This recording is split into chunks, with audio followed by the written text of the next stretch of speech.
तो संस्कृत विश्वविद्यालय का आज दीक्षांत समारोह है। दीक्षांत समारोह में राज्यपाल शामिल हैं। ऑनलाइन दीक्षांत समारोह का आयोजन हो रहा है।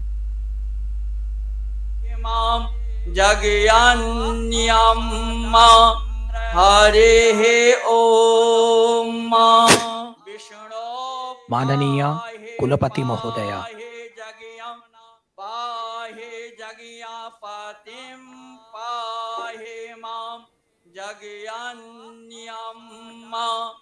हरे ओम।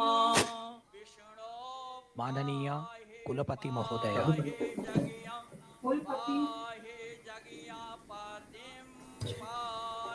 माननीय कुलाधिपति से भारतीय संविधान की प्रस्तावना एवं संविधान के अनुच्छेद 51 क में वर्णित मूल्य कर्तव्यों का पाठ वाचन का आग्रह करती हूं और आप सबसे अनुरोध है कि अपने स्थान पर खड़े हो जाएं।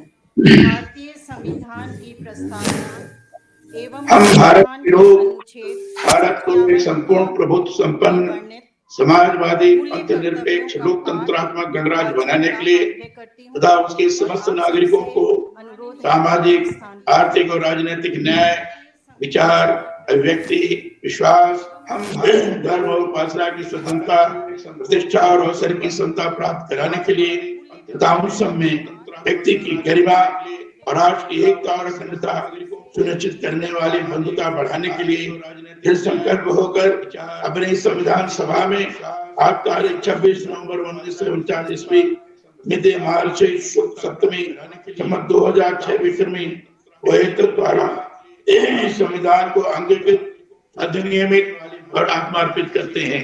दृढ़ संकल्प होकर मूल कर्तव्य अनुच्छेद 51 का मूल कर्तव्य भारत के प्रत्येक नागरिक का एक कर्तव्य होगा कि वह एक संविधान का पालन करे और उसके आदर्शों, संस्थाओं, राजभर और राजगान का आदर करे।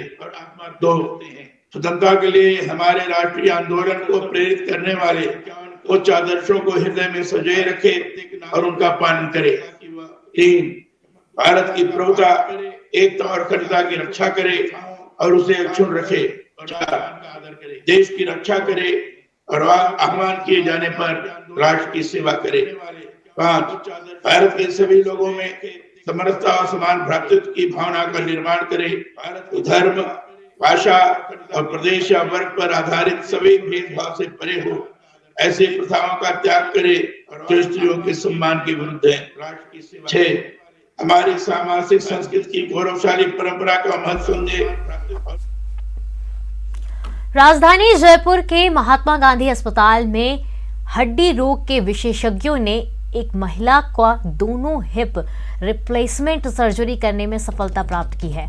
महिला 3 साल पहले घर में फिसल कर गिर गई थी। अस्पताल के जोड़ प्रत्यारोपण विभाग के प्रोफेसर डॉक्टर रजत जांगीड़ ने बताया कि भरतपुर की रहने वाली महिला के दोनों हिप जॉइंट टूट गए थे, जिसके कारण वो महिला 3 साल से बेड पर ही थी। डॉक्टर ने मामले को गंभीरता को देखते हुए महिला को भर्ती कर इलाज शुरू किया। ऑपरेशन के बाद महिला पूरी तरह से स्वस्थ है। ऑपरेशन टीम में डॉक्टर रजत जांगीड़, डॉक्टर आकाश अग्रवाल, डॉक्टर अजय सिंह, डॉक्टर अजय सैनी और डॉक्टर दुर्गा जेठवा समेत अन्य चिकित्सा शामिल थे।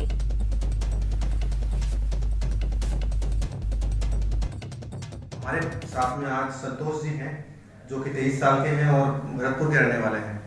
इनको एक एंडोक्राइन डिसऑर्डर हाइपरपैराथायरॉयडिज्म नाम की बीमारी थी जिसकी इन्हें कोई जानकारी नहीं थी और घर पे इनको सामान्य एक चोट लगने के बाद में ही दोनों जो कूल्हे की हड्डियां हैं उनमें ब्रेक हो गया, चोट लग गई और ना ही उन्हें ये जानकारी थी कि उन्हें ऐसी कोई एंडोक्राइन डिसऑर्डर बीमारी है। इस बीमारी में क्या होता है कि जो आपकी हड्डियां हैं वो गलने लग जाती हैं और आपको एक छोटी सी चोट लगने के बाद में उस पर फ्रैक्चर हो जाता है। तो इस जो इनके जो दोनों कूलों में फ्रैक्चर हुआ उसके बाद में ये अपने सामान्य कामकाज करने में भी असमर्थ थे, चलने में असमर्थ थे और ऑलमोस्ट अगर आप देखें तो 3 साल से आप बेड से बिल्कुल भी उठ नहीं पा रहे, चल नहीं पा रहे थे। कितने समय पहले लगी थी आपको चोट? 3 साल। तो 3 साल से ये ऑलमोस्ट अपना नित्य कर्म भी नहीं कर पा रहे थे और चूंकि ये कोरोना की बीमारी चल रही थी तो इस वजह से ये भरतपुर के रहने वाले हैं तो बाहर जैसे जयपुर आना ये भी इनके लिए संभव नहीं हो पाया। लेकिन इन्होंने किसी के माध्यम से हमारे साथ में संपर्क किया और महात्मा गांधी हॉस्पिटल इनको लेके आए उसके बाद में जब हमें ये लगा कि इनकी हड्डियां इतनी जल्दी क्यों गल रही हैं, क्यों इनको इतनी सामान्य सी चोट में ही दोनों कूलों में गंभीर फ्रैक्चर हो गया, तो हमने एंडोक्राइनोलॉजिस्ट हैं डॉक्टर राजीव कासलीवाल, उनसे भी इनका जो है वो इलाज स्टार्ट करवाया। तो उसमें ये पता चला कि इनको हाइपर पैराथायरॉयडिज्म नाम की बीमारी है। तो ये हाइपर पैराथायरॉयडिज्म की बीमारी होना और साथ में दोनों ही कूले फ्रैक्चर हो जाना, इस वजह से जो इनका केस है वो काफ़ी जटिल हो गया था और हमारे लिए इनका इलाज करना काफ़ी मुश्किल था। तो सबसे पहले तो डॉक्टर राजीव कासलीवाल ने इनके जो एंडोक्राइन डिसऑर्डर उसकी दवाइयाँ चालू करी। उसके बाद में हमने एक एक करके इनके कूले का प्रत्यारोपण किया। पहले एक साइड का इनका कूले का जो हिप रिप्लेसमेंट है वो किया हमने, फिर उसके 3 दिन बाद हमने दूसरे कूले का हिप रिप्लेसमेंट किया। उसके हिप रिप्लेसमेंट के बाद में और उनकी जो दवाइयाँ हैं वो चालू करने के बाद में हिप रिप्लेसमेंट के नेक्स्ट डे से ही इन्होंने चलना अपने पैरों पे स्टार्ट कर दिया था। और शुरू में जैसे शुरू के जो 15 दिन थे उसमें इनको वॉकर की जरूरत पड़ी और 15 दिन के बाद में इनका वॉकर भी छूट गया। तो अभी ये बिल्कुल पेन फ्री हैं और अपना नॉर्मल चल पा रही हैं, इनको किसी भी तरह की समस्या नहीं है। तो इनका क्या एक्सपीरियंस रहा इलाज को लेके और जो इन्होंने काफ़ी सारी समस्याएं जो झेली हैं उसको हम जान लेते हैं। संतोष जी, आपको 3 साल से ये सारी प्रॉब्लम थी, तो कैसे आपने ये समय गुजारा, मतलब कितनी मुश्किल थी आपके लिए? हाँ, लेकिन इतना समय निकालना बड़ी मुश्किल भरा रहा कि इतने समय तक बहुत मुश्किल समय था आपके लिए निकालना।